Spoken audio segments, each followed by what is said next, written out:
Welcome to Room Award, the podcast that explores the secrets of sleep and psychology. I'm your host, Ryan, and in each episode, we'll dive deep into the world of sleep and other topics such as mental well being and personal growth. If you want to unlock your full potential and receive the rewards that come with understanding the power of sleep, you're in the right place. To discover more tips and insights on improving your sleep and overall well being, visit our website and explore our other episodes at roomaward.org.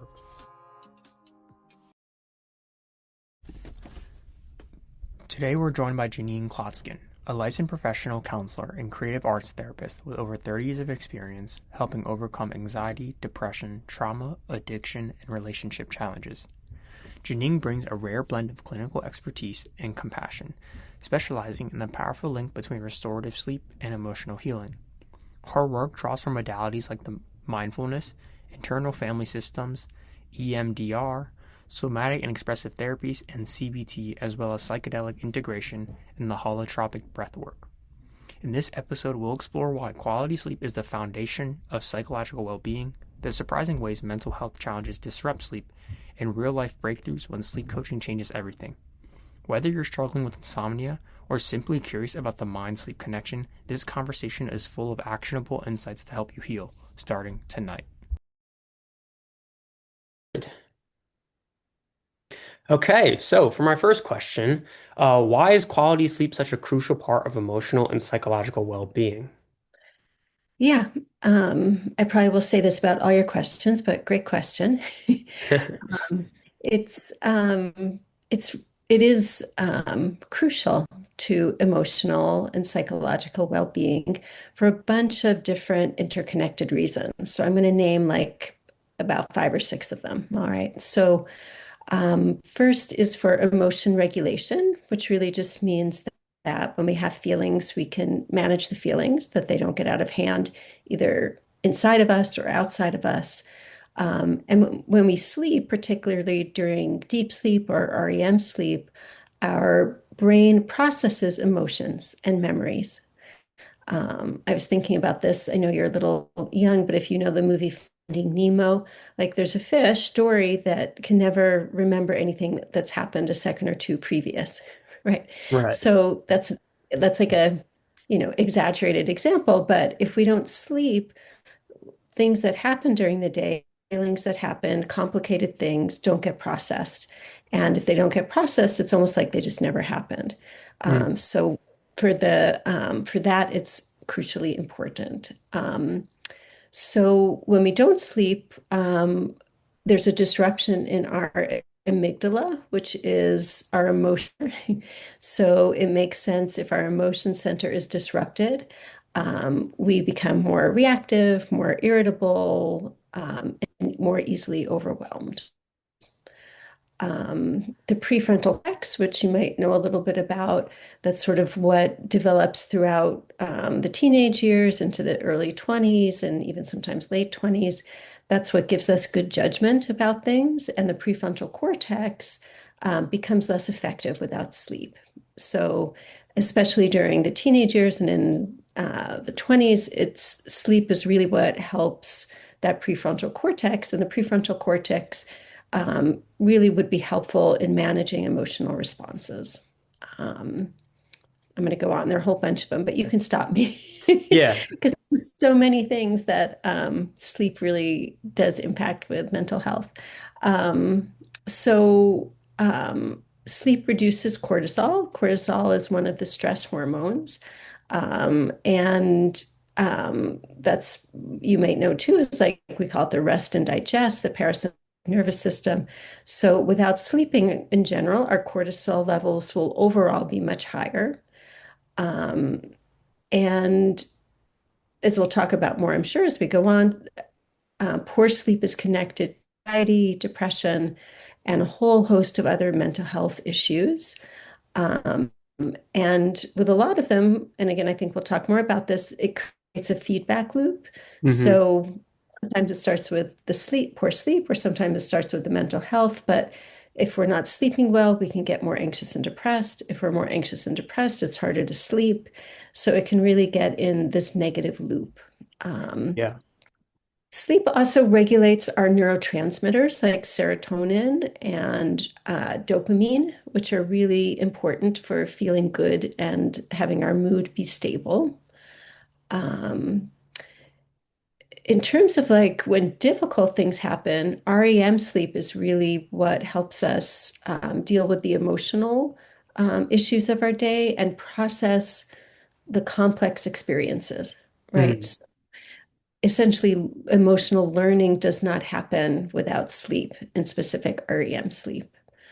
Um, in general, you might know too that like our relationships can be affected. So if somebody doesn't get a good night's sleep, chances are when they wake up, they're going to be grumpy, right? right, They might not be very kind to the people around them because they don't have the patience.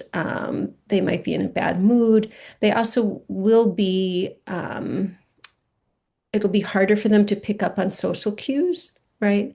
And that can also kind of create, over time, further isolation. right. And just sort of one little last thing about sleep in this regard, because the emotional life is much related to our cognitive, our thinking life, right? And it's really hard to think clearly without good sleep. For sure.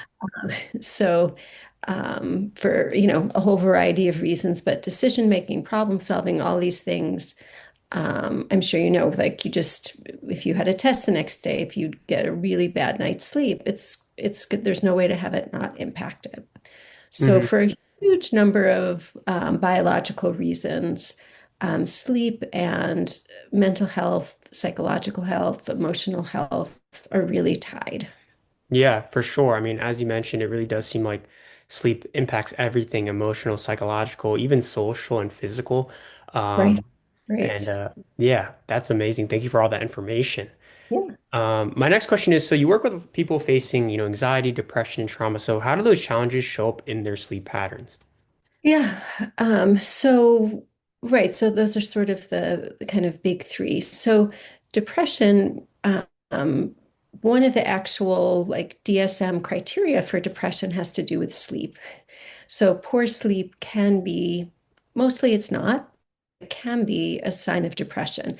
And it can actually be poor sleep, or it could be what's called hypersomnia, which is too much sleep, Right. right? So in depression, sometimes people don't get out of bed, right? And they spend as much time as possible sleeping. And you can be like, how can that person sleep so much? But depression really can create hypersomnia for some people.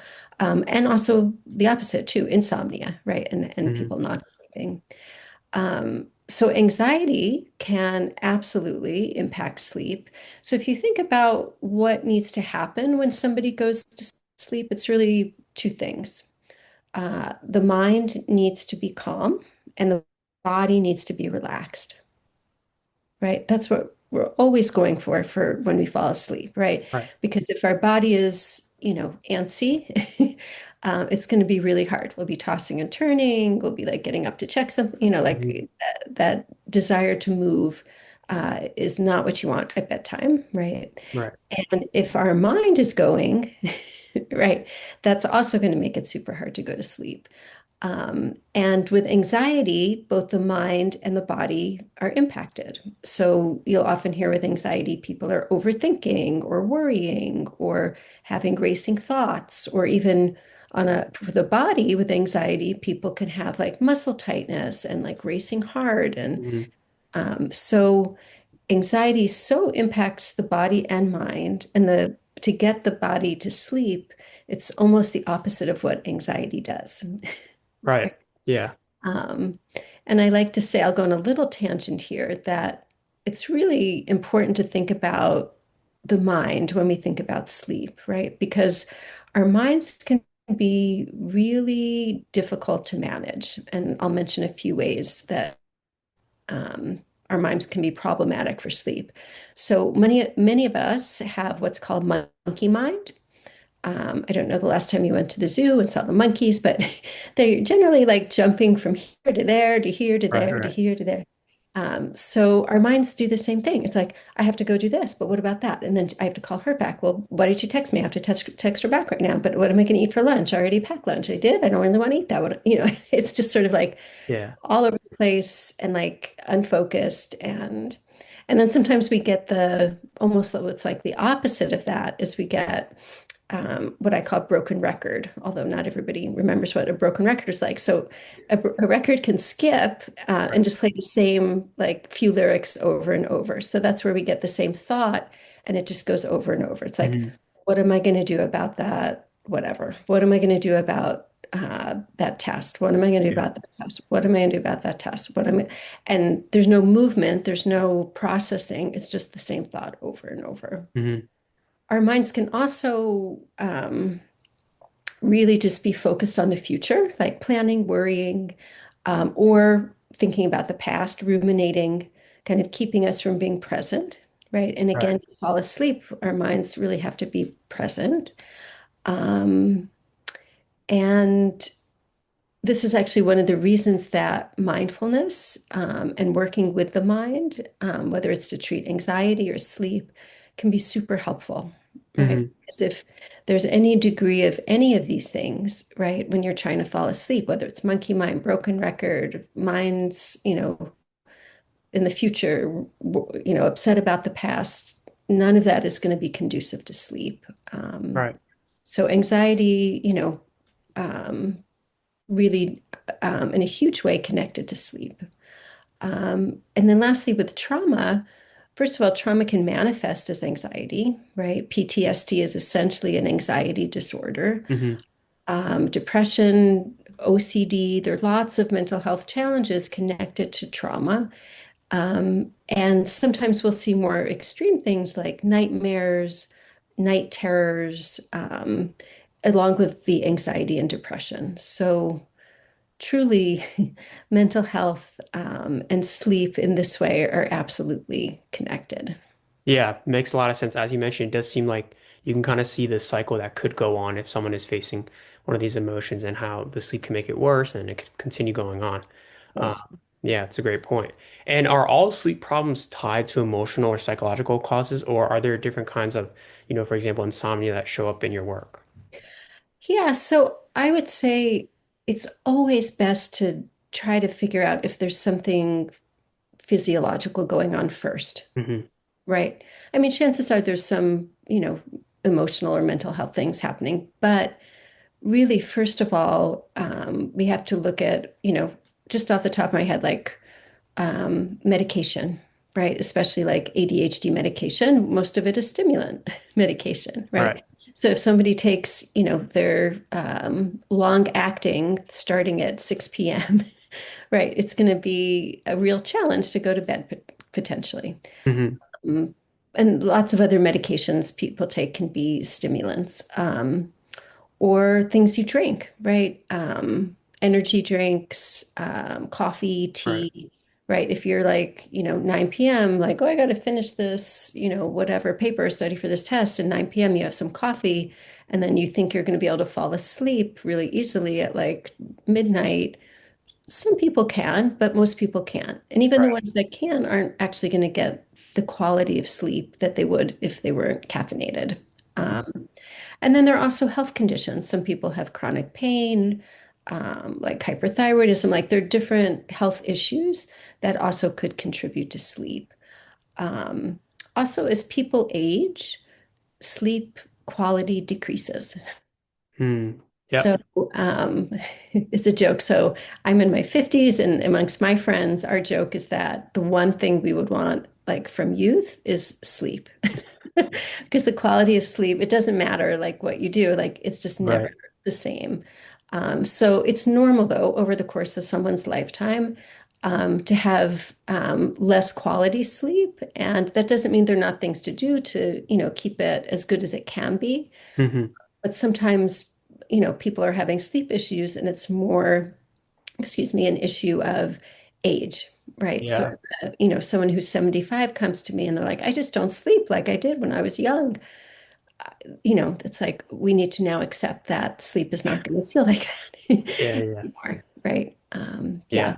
I will say too, one other thing about this that can really impact sleep that's is substance use. So any kind of substances, alcohol, marijuana, other drugs, whatever, Hmm. almost all of them have an impact on our central nervous system, Right. right? In a way. So what's interesting is whether it's depressing our nervous system, like alcohol, right, is a depressant. It might make us feel sleepy and we can fall asleep easier. But usually then we're up again within about 4 to 6 hours. Right. And any stimulants like cocaine or whatever, like it's going to be up and then you will crash, but it creates these up and down cycles. So pretty much, substances are going to have a really negative impact on sleep. For sure. Yeah. That's good to know. Yeah. I think a lot of people like can fall asleep after using like, as you mentioned, like coffee or drink alcohol, but they aren't aware if their quality of sleep is going down. A great Absolutely. point you bring up. Yeah. Yeah. And I guess when people do go to you, have you ever worked with someone who's tried everything for a sleep disorder? I know a lot really popular nowadays is melatonin and then also like there's meditation apps and traditional therapy, and they still couldn't sleep, but then they finally found relief through sleep coaching. Yeah. So, right, I would say it's often a complex puzzle to solve. Hmm. For sure. Right. And I appreciate that people try this, try that. Um, I think first of all, it takes a lot of persistence, Hmm. right? People say they've tried this, and it's like often I'm like, well, that wasn't really like a fair try, Right. right? Like, I know someone who went to a clinic, and the person they spoke to there was sort of robotic and not very warm, and she was like, I tried the sleep clinic thing, and I'm Hmm. like, well, I appreciate it wasn't what you wanted, but you didn't really give it a good try, right? Right. They made suggestions, you didn't try them. So sometimes people feel like they have tried, even when I would say, not really given it a full chance. Hmm. And I would also say that sometimes, or oftentimes, people have like one part of them really wants to get better sleep, but another part of them might not want to put the phone down before bed. Hmm. Right. One Great part point. of them is really motivated to, do one thing to change sleep, but unwilling to do something else. So a good sleep coach can kind of, see the big picture and work with the person and where they are willing to change and help them be persistent, right, with Yeah. whatever they are willing to change. And then the idea is, well, if that doesn't work, then we might need to look at things that previously you were not willing to change or make a decision. I'll accept the poor sleep because I'm not willing to change this, habit Right. or whatever. Right. Yeah.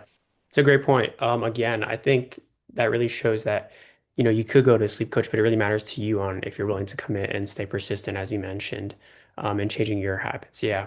Yeah. Um, and I think talking about like consistency and persistence, in your experience, how does, deep, consistent sleep help with, emotional healing or, mental health in general? Yeah.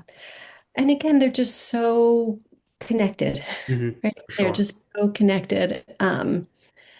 So when people show up in my therapy practice, often they will have sleep issues and some sort of mental health issue. And there's really an art to therapy about like where do we begin, right? Right. But it's really you can really kind of work on both a little bit at the same time, right? In general, I have to always feel out how open people are to even making any changes about sleep. Surprisingly, a lot of people won't even do like a sleep log, Wow. right? They like don't even want to know what, and but working on the more mental health side of things and really can have a lets you an impact as well. So I'm just thinking of, and maybe this gets to another question, but I'm thinking of a client who was just at the beginning of divorcing, and for the first time in his adult life was found himself living alone, and he had a very really significant history of childhood trauma, Mm, including things that would happen to him at night. right.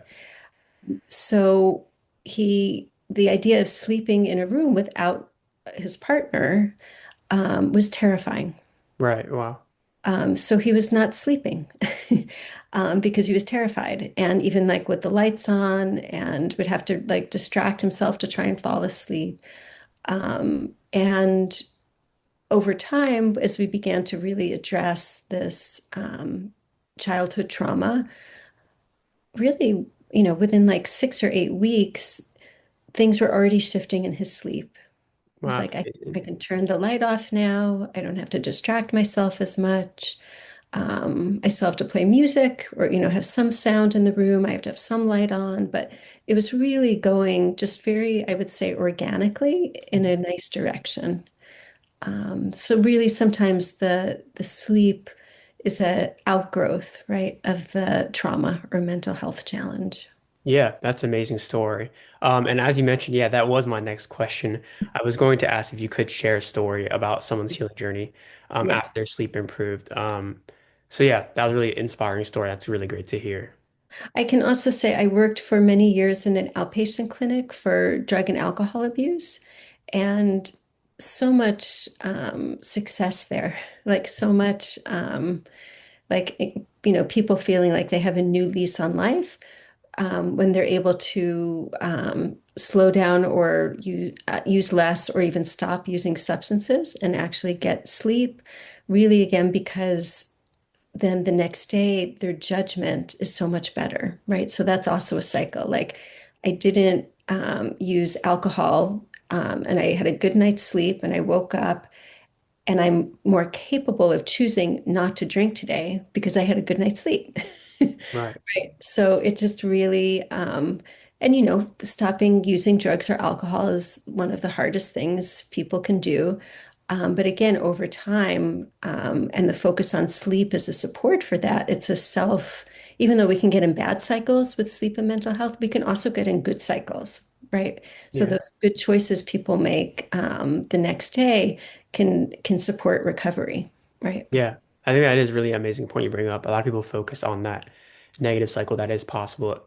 Yeah, Focus on the positive cycle that's possible is really important as well. totally. Yeah, yeah. And then for my final question, for people just beginning therapy, what's something you would encourage them to keep in mind? So I think it takes like tremendous courage to start therapy. I remember years ago when I started therapy, I felt like there was just something wrong with me, and there Mm, like I was just wanting to fix what was wrong with me. right. I came to realize that there's nothing wrong with me or you or anyone, and that it's actually an act of courage to Hmm. start therapy, right? That Sure. enough of you believes that you can do better, right? You can function better, you can feel better, that there's a part of you that has hope, right? That things can be different. So I would say, lean into that courage that it takes. And it's really, again, the the ability to say, I want things to be better. Um, I love that impulse. I really just feel Yeah. like that's such a great thing to bring into therapy. And then I'll go back to one thing we said before, which is persistence, right? Because often in therapy, an initial relief, but if you stick with it, there's even more wonderful things that can happen, right? Sort of like a continual like blossoming of you. Yeah. So patience, persistence, and courage, and also trusting, like if the person you're working with, it doesn't feel right, trust that. Like nobody's for everybody. I have people I work really well with, and sometimes I start working with a new person, and it's like, yeah, this isn't clicking, right? You Right. need somebody you click with. So it might take a little time and persistence, even just to find the right person. Yeah. That's a really great point. Taking that first step takes a lot of courage and then staying persistent as well. Um, Yeah. That's a great, amazing point you brought up. Well, those are all the questions I have for today. Thank you for coming on here. I'm sure everyone listening is just as grateful as I am to have you on here. I'll make sure to link everything about you and anything we talked about down below. And thank you again. Oh, thank you, Ryan. This is great.